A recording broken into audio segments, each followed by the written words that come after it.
Kita semua adalah seorang pejalan di atas bumi dan pejalan dalam makna. Hidup ini seringkali terasa seperti teka-teki yang terpisah-pisah. Kita mempelajari aturan, menjalani rutinitas, dan mengejar tujuan. Tapi di balik semuanya, ternyata ada desakan untuk bertanya, untuk apa semua ini? Dan apa jadinya jika semua pencarian spiritual, semua rasa haus akan makna dalam hidup kita sebenarnya bisa dipetakan ke dalam satu pola sederhana, sebuah pola yang telah diwariskan ulama Nusantara ratusan tahun yang lalu. Dan pola itu ternyata ada di dalam nama Tuhan kita sendiri. Salam Sang Sejati. Berabad-abad yang lalu, di Nusantara, seorang guru sufi dan ulama besar, Syekh Abdul Jalil, yang juga dikenal sebagai Datuk Sanggul, beliau merumuskan sebuah panduan, sebuah peta spiritual yang tidak ditulis di atas kertas biasa, tapi diukir dalam syair yang penuh rahasia. Peta itu bernama Saraba Empat, Serba Empat. Ini bukan sekedar angka, tetapi sebagai kunci untuk membaca diri, alam, dan hubungan kita dengan Sang Pencipta. Bayangkan jika seluruh alam semesta, dari yang paling gaib hingga yang paling nyata, ternyata dapat dipahami melalui pola dan prinsip yang harmonis. Maka jawabannya ada pada Saraba Empat yang mengajak kita untuk melihat bahwa empat adalah sebuah pola ilahiyah, sebuah cetak biru kosmis yang berulang di setiap tingkatan eksistensinya. Lalu dari manakah perjalanan untuk memahami ini semua bermula? Beliau memulainya dengan fondasi paling utama dalam perjalanan seorang hamba Allah, syariat, tarekat, hakikat, dan makrifat. Ini adalah 4 tahapan sekaligus 4 dimensi yang menyatu. Syariat adalah lahiriah, ia adalah jembatan, aturan, bentuk, dan juga perintah yang menjadi jalan kita bersosialisasi dengan sesama dalam beribadah kepadanya. Karena tanpanya, bangunan spiritualitas kita tidak punya pondasi. Sedangkan tarekat adalah jalan.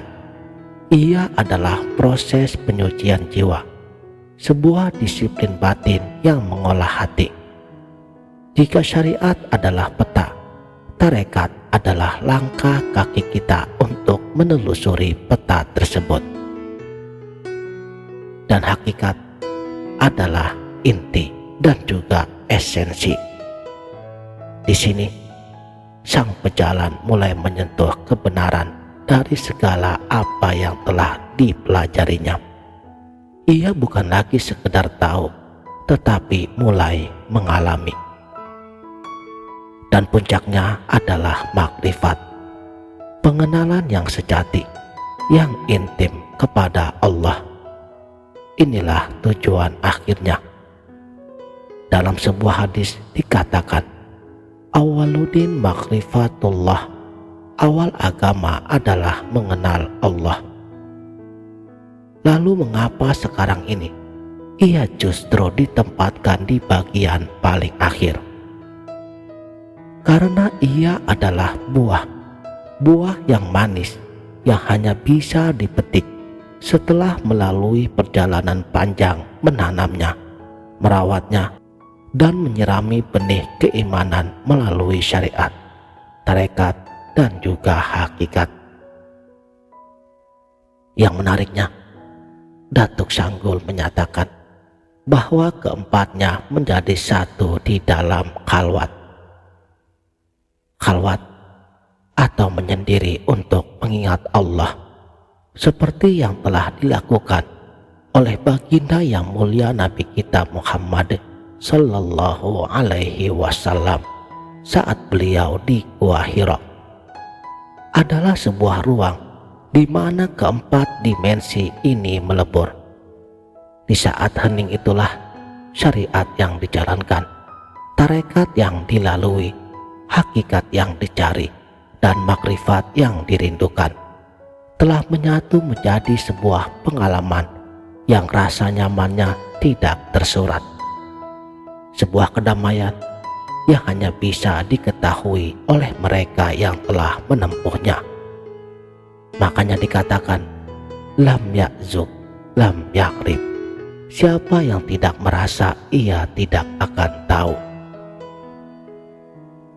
Jadi, konsep serba empat ini telah terpatri dalam realitas itu sendiri.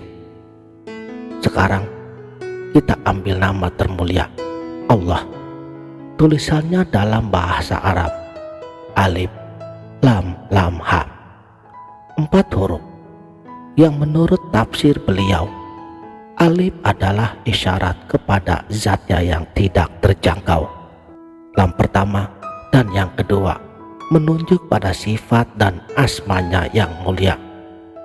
Dan ha adalah perwujudan af'alnya, perbuatan dan juga karya-karyanya di alam semesta ini.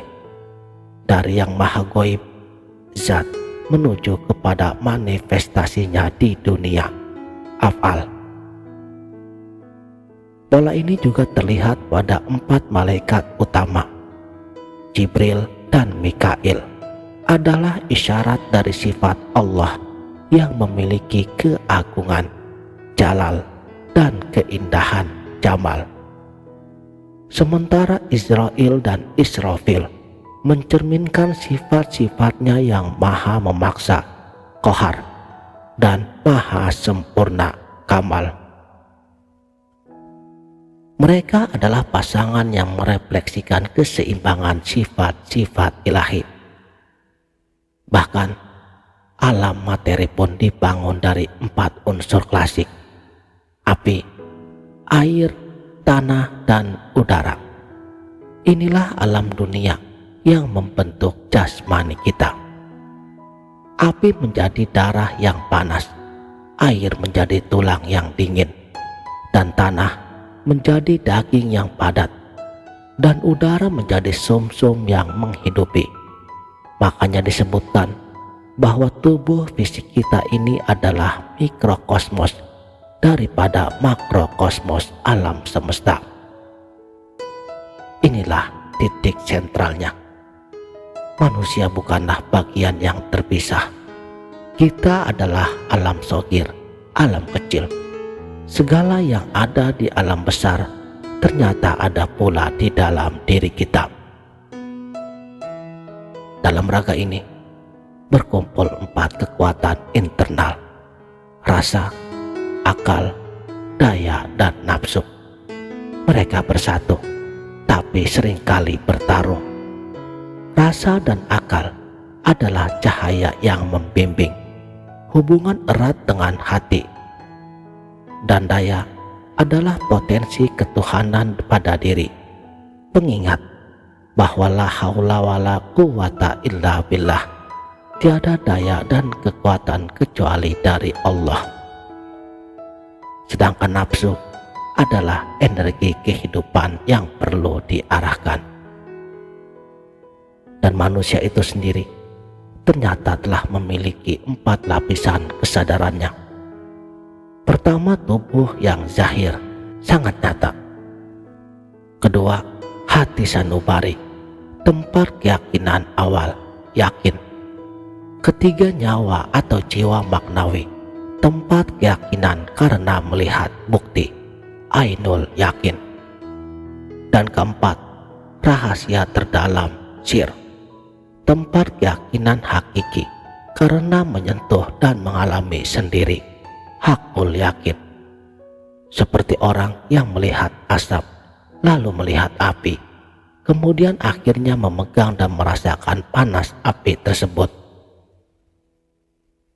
Semua lapisan ini, dari yang paling kasar hingga yang paling halus, semuanya diliputi oleh cahaya Allah. Sebagaimana firman-Nya, Allahu nurus samawati wal ard.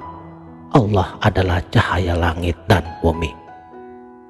Cahayanya merangkul segala sesuatu, dari ujung rambut sampai ke ujung kaki, dari martabat tertinggi ahadiyah hingga ke wujud kita sebagai manusia insan kamil. Ala innahu bikulli syai'im muhit.